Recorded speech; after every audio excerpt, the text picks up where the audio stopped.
I found this article of all places in the New York Times.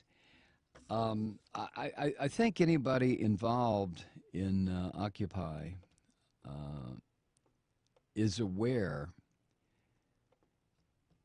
of the extent to which the surveillance of anything connected with Occupy was carried out.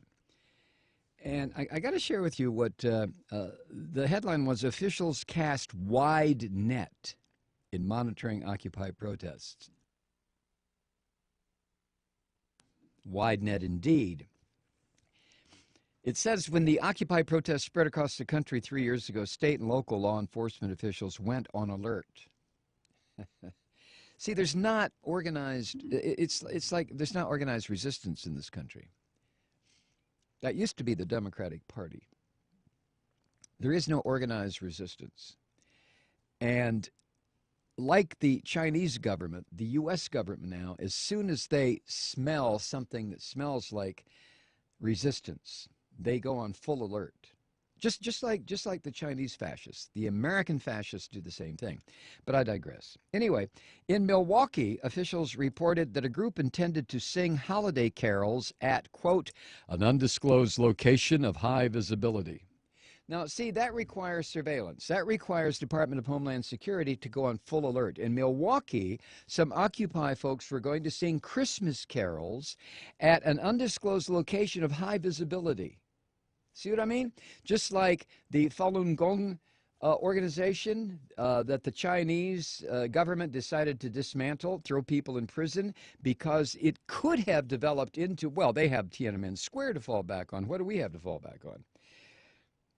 Oh, that's right, the American Revolution. Oh, well, in Tennessee, an intelligence analyst tried to get information about whether groups concerned with animals, war, abortion, or the earth had been involved in protests. You were concerned with the earth?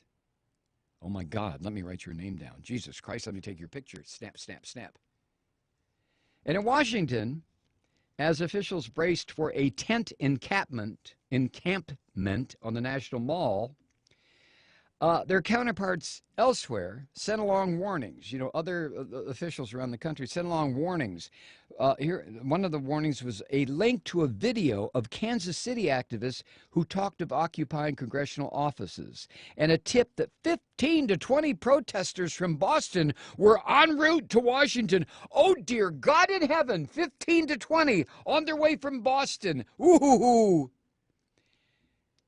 The official who ratted out the Boston protesters added, quote, none of the people are known to be troublemakers. Then why are they being placed under surveillance? Because, as with Falun Gong in China, the potential of Occupy was to rise up, arm themselves, get nukes, overthrow the government, and execute all the ministers of defense and justice and state in. Oh, no, wait a minute. That would be in China. Now, all these communications, and this information came out through a Freedom of Information Act. Somebody inadvertently released it. The communications, all distributed by people working with counterterrorism and intelligence sharing offices known as, here's a new term for you, I don't know, maybe you've heard about it, fusion centers. Fusion centers. There are fusion centers scattered around the United States now. And the objective of the fusion centers is to make sure your ass stays in line, to make sure that you don't participate in any manner in expressing your First Amendment rights. Those days are gone. Now, you can still, if you want to get out there and walk around with your dumbass little sign, go ahead, save the earth, ooh, stop the Keystone XL pipeline. This is how we're looked at, as dumbasses carrying signs. If you want to do that, the attitude of Homeland Security and the NSA and all these other organizations. If you want to do that, go ahead, but we're going to watch you. We're going to be able to tell you every time you go to the bathroom. We're going to be able to tell you where your mama was on June 5th, 1996. We're going to be able to tell you everything. You know why? Because we are going to watch your asses and the rest of your body parts like a hawk. You still want to go ahead and demonstrate? Go ahead. Now, these communications and this fusion center information, all this stuff was among about 4,000 pages of emails and reports obtained through FOIA requests by lawyers who represented Occupy participants. And those lawyers, in turn, when they got the information, provided the documents to the New York Times. The documents offer details of the scrutiny in 2011-2012 by law enforcement officers, local, state, and federal officials, security contractors, military employees, and even people at a retail trade association. Everybody is a-watching. Now, the monitoring appears similar to that conducted by FBI counterterrorism officials, which has been previously reported. But counterterrorism, military employees, security contractors, federal officials, local, state, and federal law enforcement, all keeping an eye on Occupy protesters. And why? Well, they didn't use microphones. What does that mean? They would say stuff on a stage, and then it would be repeated. Oh, what is that? They didn't have any leaders. How can you not have leaders? There's something going on here. Seems to have been the attitude.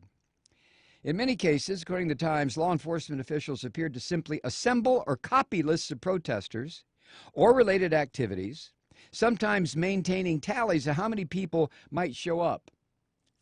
How about that guy over there? Yeah, write him down. Okay, that's 12.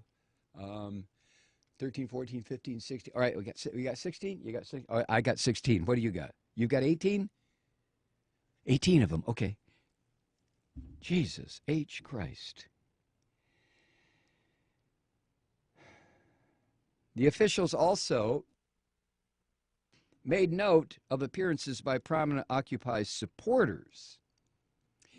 There were no prominent Occupy leaders, so they made notes and kept records. Noam Chomsky, pick names. Occupy supporters went into the data bank. Since there were no Occupy leaders, there's got to be somebody. And the reports then advised other officials about what or whom to watch for. Is Bill McKibben showing up? You know that guy from 350.org? Is he there? He is? Oh, my God. Is Kevin Zeese there? You know, one of the organizers of the D.C. action. Are Veterans Against the War, are they there? Oh, write their names down. Much of this material, believe it or not, was acquired from social media. Isn't Facebook and Instagram and Twitter and all those wonderful things that everybody seems to do all the time? Aren't they wonderful? If you're in surveillance or national security or work for the security state that used to be the United States, you are so goddamn glad that Mark Zuckerberg was born. How easy. He made it for you. If you work for counterintelligence, counterterrorism, counter anything, counter the U.S. Constitution, Facebook is like, oh my God, it's like a gold mine. Because this one links to that one, links to that one, links to that one, links to that one, links to that one. This is what I did. This is what I'm doing. This is where I'm at. This is where I went. This is where I'm going. This is who I know. This is who I don't know. These are my friends. These are not my friends. Blah, blah, blah, blah, blah. Isn't that wonderful?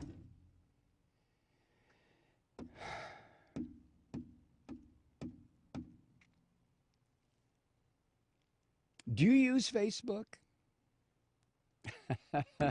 I don't. You do, don't you, Kathy? Not much. We have a Facebook page for this program.